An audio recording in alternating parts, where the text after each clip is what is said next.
Netanyahu ने जनवरी 2026 का agenda साफ कर दिया है। जो नेतन्याहू ने जून 2025 में हासिल नहीं किया, वो तबाही नेतन्याहू जनवरी 2026 में मचाना चाहते हैं।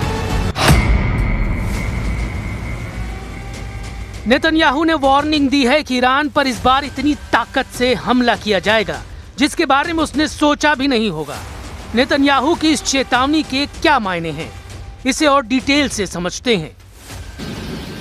क्या इजराइल की एयरफोर्स अपनी सबसे बड़ी ताकत दिखाने जा रही है? क्या एक साथ उड़ेंगे सैकड़ों जेट, जिसमें इजराइल के सबसे खतरनाक फाइटर होंगे? नेतन्याहू ने अपनी फायर पावर दिखानी शुरू कर दी है।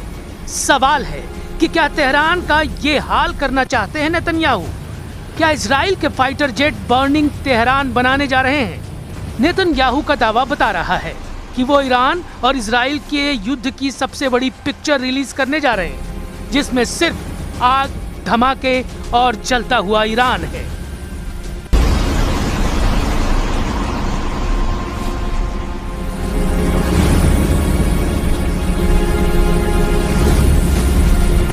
इजराइल का F-15 फाइटर जेट फिर तैयार किया जा रहा है।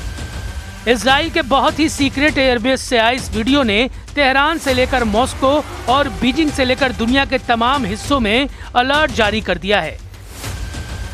खबर पक्की बताई जा रही है क्योंकि पश्चिम एशिया में नया खौफ बहुत बड़े सवालों के साथ पैर पसार रहा है। –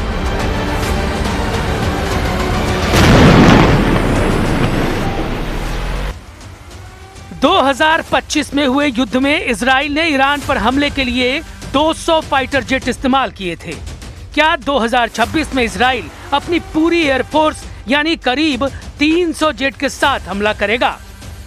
अभी इजराइल के पास 66 F-15 है, 25 ऑर्डर पर है।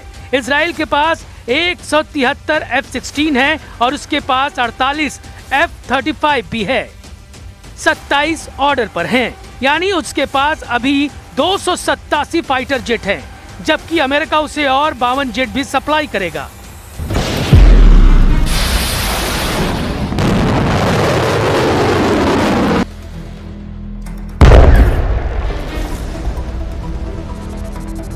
ईरान को लेकर इस वक्त डोनाल्ड ट्रंप ने युद्ध वाली तैयारी का ऑर्डर जारी कर दिया है। इसमें कोई शक नहीं कि युद्ध को लेकर ईरान और अमेरिका दोनों की तैयारी जबरदस्त है। अमेरिका की नौसेना ईरान के आसपास जमा होने लगी है। अमेरिका ने खाड़ी में अपने अड्डों को अलर्ट किया हुआ है। बहुत से अड्डे खाली भी कर दिए गए हैं ताकि उसके सैनिक ईरान के मिसाइल अटैक का शिकार न बने।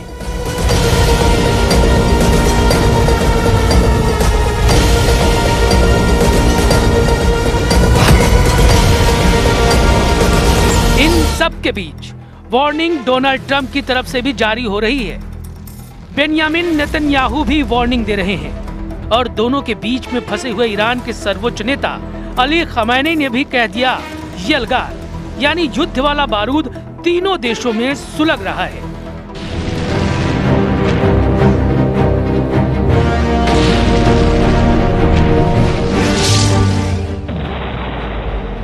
नेतन्याहू पहले ही इजराइल की वॉर फैक्ट्री को हफ्ते के 7 दिन और दिन के 24 घंटे चलाने की बात कर चुके हैं। वो ये भी कह चुके हैं कि युद्ध के लिए जो भी चाहिए होगा वो हासिल किया जाएगा।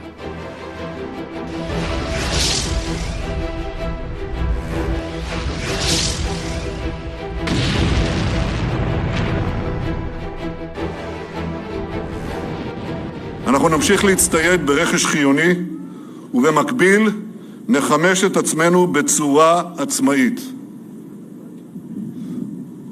אני לא יודע אם יש דבר כזה מדינה שהיא כולה עצמאית, אבל אנחנו נשאף לכך שהחימושים שלנו ייוצרו ככל הניתן במדינת ישראל.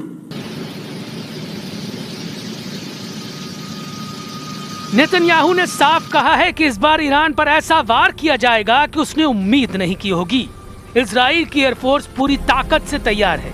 उसके 200 से ज्यादा फाइटर जेट्स के टारगेट पर ईरान के कई शहर हैं।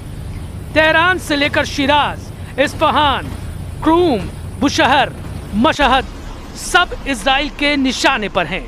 लेकिन सबसे बड़ा टारगेट तेहरान को बनाया जा सकता है तेहरान में इजराइल के फाइटर पायलट ऐसी तबाही मचा सकते हैं जिसका अंदाजा ईरान को बिल्कुल नहीं होगा। ये दावा नेतन्याहू की तरफ से किया जा रहा है। ये ऐसा वॉर सीन है जिसके बारे में ईरान के कमांडर सोचना भी नहीं चाहेंगे।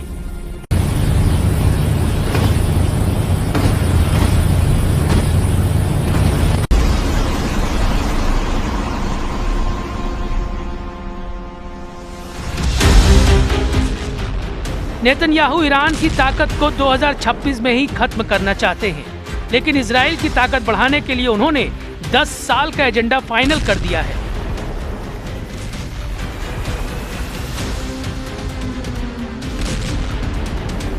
אלה לא מילים.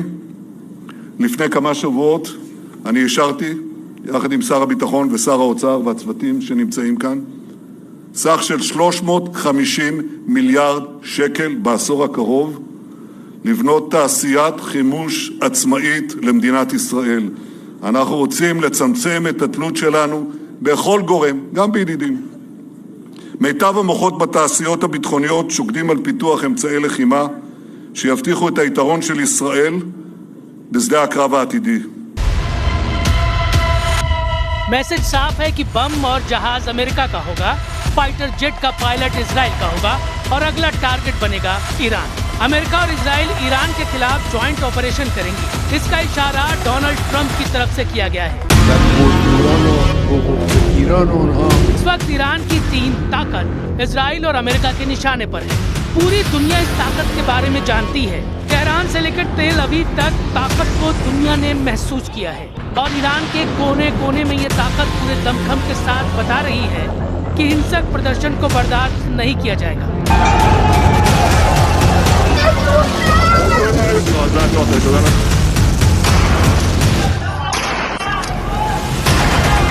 यानी प्रदर्शनकारियों की आड़ लेकर इजराइल और अमेरिका जो करना चाहते हैं वो मंसूबे कामयाब नहीं होने दिए जाएंगे।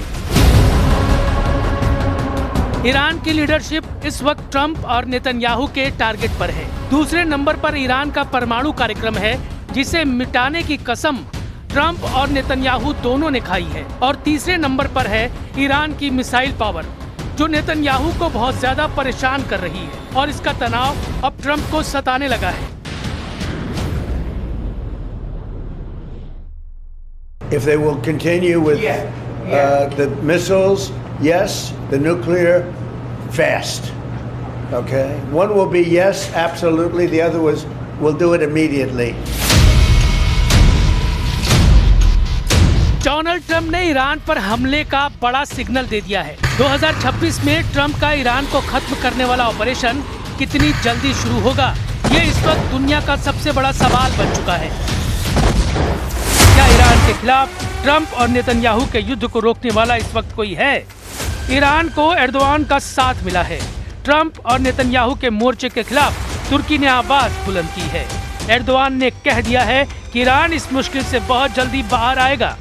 अंकारा में कैबिनेट मीटिंग के बाद राष्ट्रपति एर्दोआन का दावा है कि वो ईरान के हालात को बहुत करीब से देख रहे हैं। वो डायलॉग के साथ डिप्लोमेसी के जरिए तनाव कम होते हुए देखना चाहते हैं।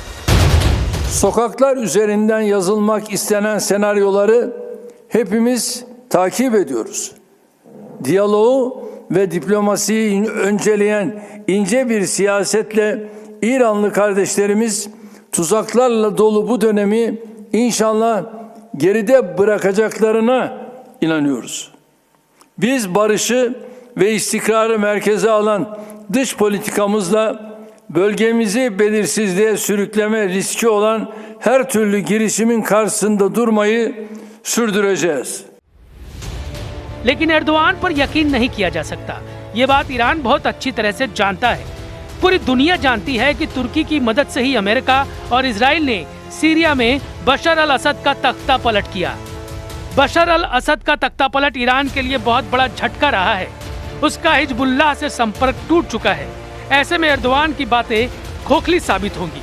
इस बात का अंदाजा ईरान के कमांडरों को बहुत अच्छी तरह से है। वो इजराइल को चुनौती देने वाली कड़वी कड़वी बातें मीठी चाशनी में डुबो डुबो कर ईरान को खिलाना चाहते हैं। Bize göre her türlü sorunun çözüm adresi karşılıklı güven ilişkisine dayalı. Buradan ilgili tüm tarafları aklı selime, diyaloğa, diplomasiye davet ediyor. Tansiyonu daha da düşürme noktasında bize düşen ne varsa yapmaya hazır olduğumuzu bunun özellikle bilinmesini istiyorum. सवाल है कि हिंसक प्रदर्शनों का दौर देखने के बाद ईरान अब कैसे जवाब देगा। क्या ईरान के खिलाफ ट्रंप वेनेजुएला जैसा ऑपरेशन कर सकते हैं, या अब भी भीड़ के बहाने क्या ईरान में तख्ता पलट वाला ऑपरेशन अंजाम दिया जा सकता है। इसमें कोई शक नहीं कि इजराइल और अमेरिका इस वक्त खमेनी और उनके कमांडरों के लिए हालात मुश्किल करना चाहते हैं, ताकि जो मकसद जून 2025 में पूरा नहीं हुआ वो 2026 में किसी भी तरह से हासिल कर लिया जाए।